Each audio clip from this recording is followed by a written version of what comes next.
Praise the lord. హల్లెలూయా. దేవుని నామానికి మహిమ కలుగును గాక. మన రక్షకుడు ప్రభు అయిన యేసుక్రీస్తు నామంలో మీ అందరికీ కూడా అనుదిన మన్నా అనేటువంటి ప్రోగ్రాంకి ప్రేమపూర్వకంగా ఆహ్వానిస్తా ఉన్నాను. ఇశ్రాయేలు ప్రజలు అరణ్యములో 40 సంవత్సరాలు నడిచినప్పుడు వారు డేరాలో నుండి బయటికి వచ్చిన వెంటనే వారికి బయట అనుదినము కూడా దేవుడు పరలోకము నుండి మన్నాను పంపించి ఆహారమును సిద్ధపరిచాడు. ఆ ఆహారమును వారు తిని తృప్తిగా సంతోషంగా వారు జీవించారు.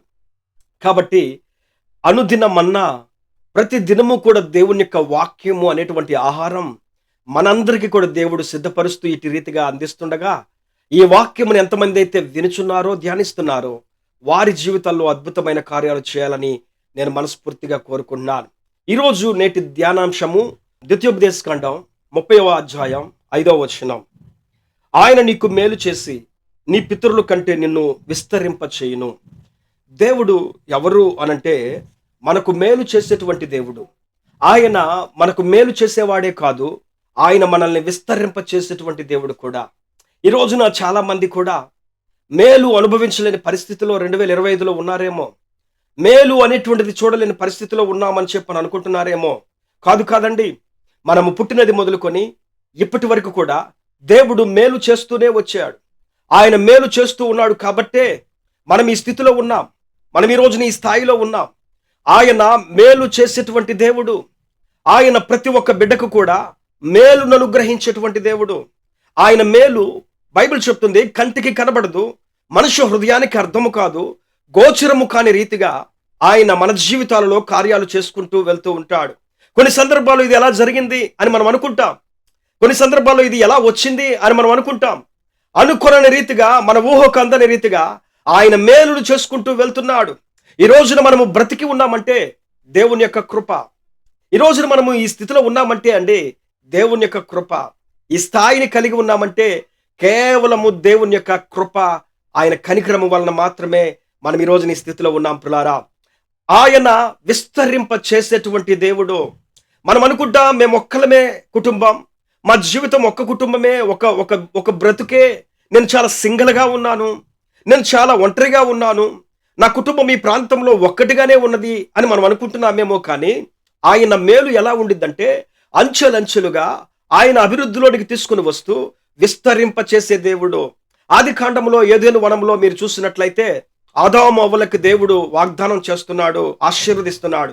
మీరు ఫలించండి, మీరు విస్తరించండి, మీరు భూమిని నిండించండి, ఏలండి అని చెప్పి దేవుడు చెప్తున్నాడు. ఆయన ప్రణాళిక ఏంటంటే విస్తరించబడాలి, నరులు భూమి మీద ఏలాలి, విస్తరించబడాలి, అభివృద్ధిలోనికి రావాలి, అనేక ప్రాంతాలలో కూడా వారు విస్తరించబడాలి, లెక్కకు పెక్కుమందిగా అవ్వాలి అనేది దేవుని యొక్క ప్రగాఢ సంకల్పము, దేవుని యొక్క ఆలోచన. జగత్తు పునాది వేయబడక మునిపే ఆయన మన జీవితాల్లో ఆయన ఆలోచన చేసి మనల్ని నిర్మించాడు ప్రియులారా. కాబట్టి మనము ఒంటరి వాళ్ళము కాదు, ఆయన మనల్ని విస్తరింప చేసేటువంటి దేవుడు. యోసేపు చనిపోయిన తరువాత ఐగుప్తు దేశంలో యోసేపును ఎరగని ఒక రాజు వచ్చాడు.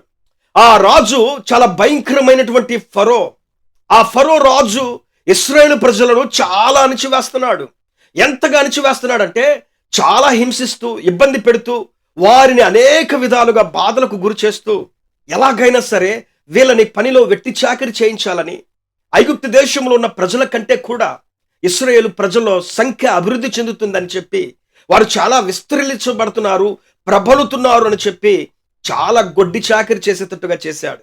ఎంత చాకిరి పనులు చేపించినా, ఎంతగా వెట్టి చాకురులు చేయించినా, సుదూర ప్రాంతాల్లో పనిచేసే వారిని ఎక్కడెక్కడో పెట్టు ఉంచినా కూడా ఇశ్రాయేలీయుల సంఖ్య ఐగుప్తు దేశంలో మనం చదువుతాము నిర్గమకాండంలో అంతకంతకు వారు ప్రబలుతున్నారు, అంతకంతకు వారు విస్తరించబడుతున్నారు. ఆయన ప్రజలు విస్తరించబడేటువంటి వారు ప్రియులారా. వారు ఏ ప్రాంతంలో ఉన్నా, వారు ఏ స్థితిలో ఉన్నా, వారు ఎక్కడ నివసిస్తున్నా దేవుడు తన బిడ్డలను విస్తరింప చేసేటువంటి వాడు. ఈరోజు నువ్వు ఒంటరి వాడిని అనుకుంటున్నావేమో, ఈరోజు నువ్వు ఒంటరితనంతో బాధపడుతున్నాను అనుకుంటున్నావేమో, ఈరోజు నువ్వు నేను ఒక్కడినే అని చెప్పాలి అనుకుంటున్నావేమో. కానీ మనం ఆరాధించే దేవుడు ఎవరో తెలుసా? ఆయన మనల్ని విస్తరింప చేసేటువంటి దేవుడు. ఆ అసూయ కలిగింది ఫరో రాజుకే. అరే వీళ్ళని నేను ఎంత గొడ్డి చాకిరి చెప్పిస్తున్నా, వీళ్ళని నేను ఎంతగా ఇబ్బంది పెడుతున్నా, వీళ్ళని నేను ఎంతగా అణచివేస్తున్నా కూడా వీళ్ళు సంఖ్యలో అభివృద్ధి చెందుతున్నారేంటి, వీళ్ళని ఎలా అణచాలి అని ఆయనే అసూయ పడేటట్టుగా దేవుడు తన ప్రజలను అంచెలంచెలుగా విస్తరింప చేసుకుంటూ వచ్చాడు. ఆయన ఎవరో తెలుసా? విస్తరింప చేసేవాడు, నీకు మేలు చేసే. ఈ రోజున నీ జీవితంలో నీ కుటుంబీకులు కీడే చేసి ఉండొచ్చేమో, నీ బంధువులు కీడు చేస్తూనే ఉన్నారేమో, నిన్ను చాలా మంది అవమానిస్తూనే ఉన్నారేమో, కానీ మనం ఆరాధించే దేవుడు, నువ్వు ప్రార్థించేటువంటి దేవుడు ఎవరో తెలుసా? ఆయన నిన్ను విస్తరింప చేసుకుంటూ మేలు చేసుకుంటూ నడిపించేటువంటి దేవుడు. అందుకే కీర్తనకారుడు అంటాడు, నువ్వు కుడి తట్టుకు వ్యాపించదవు, ఎడమ తట్టుకు వ్యాపించదవు, భూమి దిగంతముల వరకు నువ్వు విస్తరించబడదు అని చెప్పనని అంటాడు.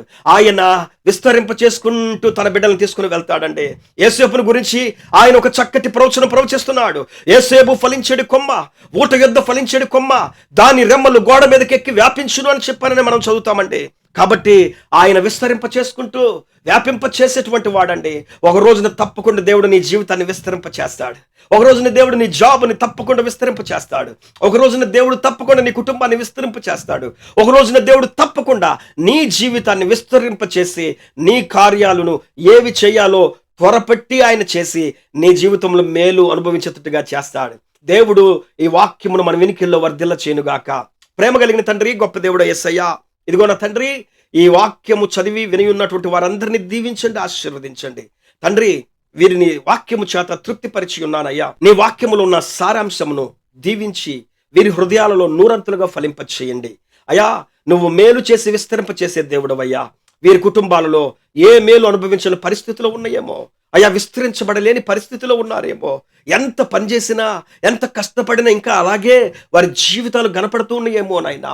ఈ 2026 సంవత్సరంలో, నూతన సంవత్సరంలో నా తండ్రి, విస్తరించబడే స్థితిని దయచేసి మీరు వర్ధిల్ల చేయమని, నా ప్రభువా, అనుదిన మన్నా కార్యక్రమమును మీరు బహుగా ఫలింప చేసి ఆశీర్వదించమని యేసు నామంలో ప్రార్థించి అడిగి వేడుకుంటున్నాను పరమ తండ్రి. ఆమేన్, ఆమేన్. అందరికీ వందనాలు. ఈ యొక్క అనుదిన మన్నా అనేటువంటి కార్యక్రమాన్ని మీ ఫ్రెండ్స్కి తెలియచేయండి, స్నేహితులకు తెలియచేయండి, సబ్స్క్రైబ్ చేయండి, అలాగే లైక్ చేయండి. కొంతమందికి ఈ వాక్యాన్ని మీరు షేర్ చేయండి. దానివల్ల ఇతరులు కూడా అనుదినము దేవుని యొక్క మన్నాను, ఆత్మీయ ఆహారాన్ని, ఆనాడు ఇశ్రాయేలు ప్రజలు మన్నా తిన్నారు, ఈ రోజున ఆత్మీయ ఆహారాన్ని మనం అనుదినము భుజిస్తూ ఆయన యొక్క శక్తిని, వాక్యంలో ఆయన పరిపూర్ణతను ధరించుకొని మనం అందరం కూడా ఆత్మీయతలో, పరిశుద్ధతలో ముందుకు వెళ్తాం. దేవుడు మిమ్మల్ని అందరినీ కూడా ఈ నూతన సంవత్సరంలో బహుగా దీవించి ఆశీర్వదించును గాక. ఆమేన్. అందరికి వందనాలు. Praise the lord.